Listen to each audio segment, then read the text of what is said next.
It's February 1945 in Yalta. World War II is wrapping up, and the big three, the U.S., Britain, and the Soviets, sit down to carve up the globe like a Sunday roast. What they actually did was set the stage for a decades-long showdown, splitting the world into two fiercely opposed camps, led by Washington and Moscow. Once the smoke cleared, the old European empires were absolutely broken, flat broke, and completely unable to hold on to their colonies, leaving Europe split right down the middle into East and West. Meanwhile, the United States emerged as the undisputed economic and military powerhouse, the world's biggest creditor, while a battle-hardened Soviet Union expanded its global grip, meaning that wartime alliance was destined to crumble. 50 nations scrambled to San Francisco in April 1945 to birth the United Nations, a body that has grown to 193 members today. But back on the ground, the real story was the escalating political knife fight between the U.S. and the USSR. Moscow rapidly locked down Eastern Europe under communist rule, while Washington punched back with massive cash injections to rebuild Western Europe, hooking them onto the American system and forcing the Soviets to fire back with their own economic bloc, the SEV. Germany became ground zero for this high-stakes drama, officially splitting in 1949 into a U.S.-backed West Germany and a Soviet-backed East Germany, a stark, concrete reminder that the Cold War was officially on. To lock things down, Washington and its allies signed the NATO Treaty in 1949, claiming it was just for defense. But let's be honest, it was a massive geopolitical wall built to stop communism right in its tracks. Naturally, when the U.S. dragged West Germany into NATO in 1955, the Soviets lost their minds and immediately countered with the Warsaw Pact, meaning that in less than a decade, Europe was fully armed to the teeth and divided into two massive military machines. At first, America held the ultimate trump card with the atomic bomb. But Moscow shattered that monopoly by testing their own nuke in 1949. And by the 1960s, both sides had stable missiles capable of delivering nuclear annihilation anywhere on the planet in minutes. This terrifying rivalry didn't just stay on Earth. It exploded into the space race, where the Soviets took an early lead by launching Sputnik in 1957 and putting Yuri Gagarin into orbit in 1961, forcing a panicked America to shift into overdrive until Neil Armstrong finally planted the American flag on the moon in 1969. This wasn't just about science or looking cool. It was a brutal, multi-billion-dollar flex of ideological supremacy. The Cold War may not have seen direct battlefield shooting between the superpowers, but the tension was dialed up to a permanent 10 as both sides aggressively jacked up their defense budgets. By 1974, Uncle Sam was dropping $85 billion on the military, while the Soviets poured in a staggering $109 billion. Washington didn't stop there. They aggressively built a global ring of military alliances to choke off the communist bloc, slapping together the U.S.-Japan Security Treaty, ANZUS in the Pacific, CETO in Southeast Asia, and CENTO in the Middle East. By the time the dust settled, America had planted over 2,000 military bases and deployed hundreds of thousands of troops across every corner of the map, locking the world into a dangerous game of geopolitical chess that changed history forever. While Washington was locking down its global alliances, the Soviet Union wasn't just sitting on its hands. They flooded Eastern Europe, Mongolia, and the Sino-Soviet border with boots on the ground, turning the Cold War into a global game of chicken. Over in Asia, the Korean War erupted in 1950 as the ultimate flashpoint, a direct result of the Yalta and Potsdam conferences, slicing the peninsula right down the 38th parallel, with the Soviets backing the North and Uncle Sam holding the South.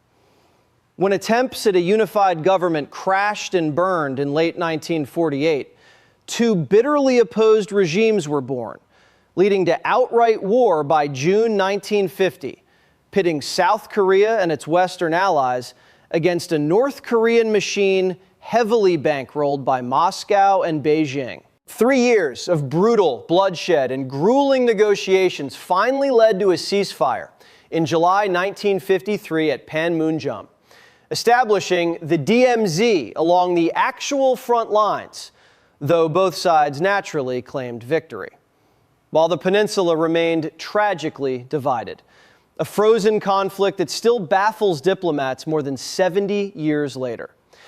But if Korea was a sprint, Southeast Asia was an absolute marathon, where the Second Indochina War, especially the American invasion of Vietnam, became the biggest, bloodiest proxy clash of the entire era.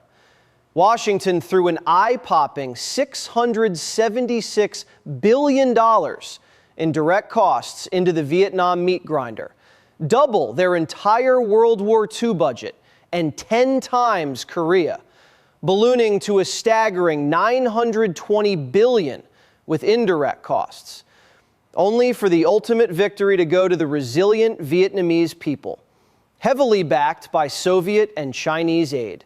Meanwhile, right in America's backyard, Fidel Castro's 1959 revolution turned Cuba into a communist outpost, triggering the terrifying 1962 Cuban Missile Crisis, when Castro let Moscow plant medium-range nuclear missiles on the island, a direct tit-for-tat response to American nukes in Turkey.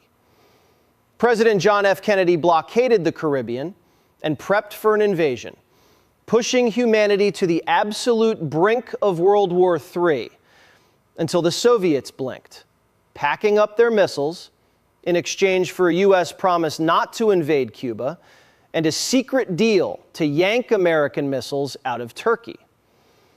The Middle East wasn't spared either, as the 1948 Arab-Israeli conflict became a permanent mess, with Moscow arming Egypt and Syria while Washington bankrolled Israel, making it clear that by the height of the Cold War, almost every local firefight on the planet had the fingerprints of the two superpowers all over it. But eventually, the staggering price tag of total destruction forced both sides to the negotiating table, shifting the East-West dynamic from dynamic hostility to a cautious détente. Germany, the ultimate symbol of the divide, saw a massive breakthrough in November 1972, when East and West Germany signed a treaty respecting each other's sovereignty, leading to both joining the UN in 1973 and paving the way for full reunification in 1990. The real centerpiece of this thaw was strategic arms limitation, because decades of an insane nuclear arms race had drained both economies, causing them to lose their competitive edge to rising global players and forcing Washington and Moscow into 20 years of intense, step-by-step negotiations to slash their nuclear stockpiles. This spirit of dialogue spread to Europe, where Western European nations began talking to the East, culminating in the historic Helsinki Accords in August 1975, signed by 33 European nations, the U.S., and Canada, which triggered a massive boom in East-West trade throughout the 1980s. The final nail in the Cold War's coffin came when Mikhail Gorbachev took power in Moscow, shifting Soviet policy from confrontation to outright cooperation, leading to a historic, informal Malta summit in December 1989, where Gorbachev and President George H.W. Bush officially declared the Cold War over.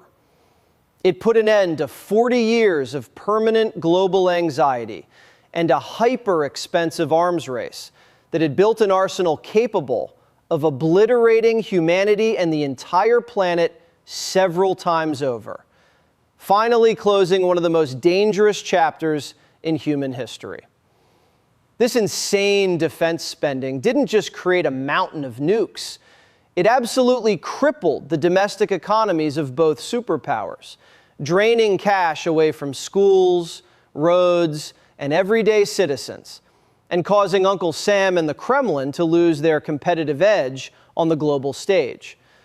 While Washington and Moscow were busy bankrupting themselves in this trillion-dollar staring contest, Western Europe and Japan were quietly pulling off economic miracles, transforming into hyper-efficient powerhouses that started eating America's and Russia's lunch, which is exactly why both superpowers desperately needed to exit the boxing ring just to save their own skin. By the late 1980s, the check finally came due, triggering a massive political earthquake across the Soviet bloc as Mikhail Gorbachev's desperate perestroika reforms completely blew up in his face, plunging the USSR into total political chaos and economic stagnation. This structural rot made the collapse of the Soviet Empire absolute destiny, culminating on December 21st, 1991, when the Soviet Union officially dissolved into 15 separate independent nations. This communist implosion instantly dragged down Eastern Europe with it, shattering the Soviet-backed socialist system and completely wiping the Warsaw Pact and the SEV economic alliance off the map. Just like that, the two-polar world was dead, leaving the United States standing alone as the world's sole remaining superpower, with NATO not only surviving, but aggressively expanding its reach, ready to project American power anywhere on the globe. But Washington didn't get to celebrate for long, because a new multipolar world was already rising, with economic heavyweights like China, Japan, and Western Europe emerging as powerful counterweights that fundamentally shifted the global balance of power. At the exact same time, a massive wave of national liberation movements swept across the former colonies, forcing the old empires to abandon the archaic might makes right playbook in favor of a new era of national sovereignty and peaceful coexistence. As we entered the 21st century, the age of colonies was officially over, replaced by a hypercharged technological revolution that kicked globalization into overdrive, forcing independent nations to cooperate like never before, and turning peace, trade, and mutual growth into the dominant global trend of the modern era. But don't think for a second that the end of the Cold War meant the end of history, because the vacuum left by the collapse of the Soviet Union quickly filled with new, highly unpredictable threats.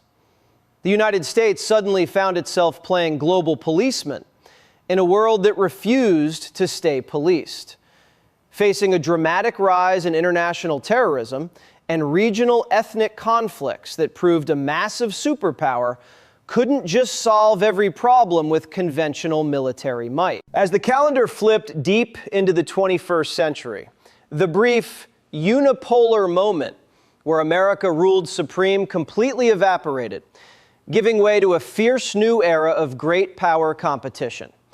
A rapidly rising, economically dominant China began aggressively flexing its muscles across the South China Sea and global supply chains, while a resentful, resurgent Russia sought to aggressively reclaim its old sphere of influence, proving that the struggle for global dominance never truly sleeps. Today, the battlefields have shifted from physical proxy wars in the jungle to high-tech cyber warfare, artificial intelligence, and economic sanctions, leaving the world locked in a complex, multipolar chess game where the stakes are higher than ever, and everyone is scrambling to write the rules for the next century. And look at where we are right now, well into the mid-2020s. This isn't your grandfather's Cold War anymore. It is a hyper-connected, high-tech scramble for survival, where the old rules have been completely thrown out the window. We are watching the ultimate stress test of the modern international order, where traditional alliances are being pushed to the absolute brink and new transactional partnerships are being forged in real time. The battlefield has moved from the physical trenches right into our pockets and power grids, with semiconductor supply chains, control over rare earth minerals, and dominance in artificial intelligence becoming the new nuclear arms race of our time. The global economy, once touted as the ultimate peacemaker through globalization, is rapidly fracturing into competing blocks, proving that when push comes to shove, national security beats cheap trade every single day. Washington is scrambling to keep its edge. Europe is trying to wake up to a dangerous new reality, and a coalition of revisionist powers is actively trying to rewrite the global financial and political playbook. It's a fast-paced, high-stakes game of geopolitical poker, where weakness is a liability, strategy is everything, and the nation that controls the technology of tomorrow will be the one dictating the future of mankind. And as we sit here in 2026, we are watching this entire high-tech powder keg explode in real time. This isn't a theoretical future anymore. It is the reality on the ground right now. The illusion of a peaceful, borderless world has been completely shattered as the major powers draw hard lines in the sand, turning everything from space exploration to subsea internet cables into the new front lines of global dominance. So what's the bottom line here? The truth is, the story that started in that smoky room in Yalta back in 1945 isn't finished. We are just living in its latest, most dangerous chapter. We went from a world divided by iron curtains to a world wired together by fiber optic cables, only to realize that human nature and the brutal pursuit of power never actually changed. The players have switched seats, the weapons are now digital and hypersonic, but the game remains exactly the same. As the world watches the old guard hustle to protect its turf, and the new challengers try to tear down the house, the biggest question left for the American people is whether our leaders have the spine, the strategy, and the sheer grit to navigate this new global chaos, or if we are bound to repeat the same catastrophic mistakes of the past. We are seeing a total rearming of the world, with defense budgets skyrocketing to levels we haven't seen since the darkest days of the 20th century. The old institutions that were supposed to keep the peace are looking more toothless by the day, entirely paralyzed by the deep ideological divide between the East and the West.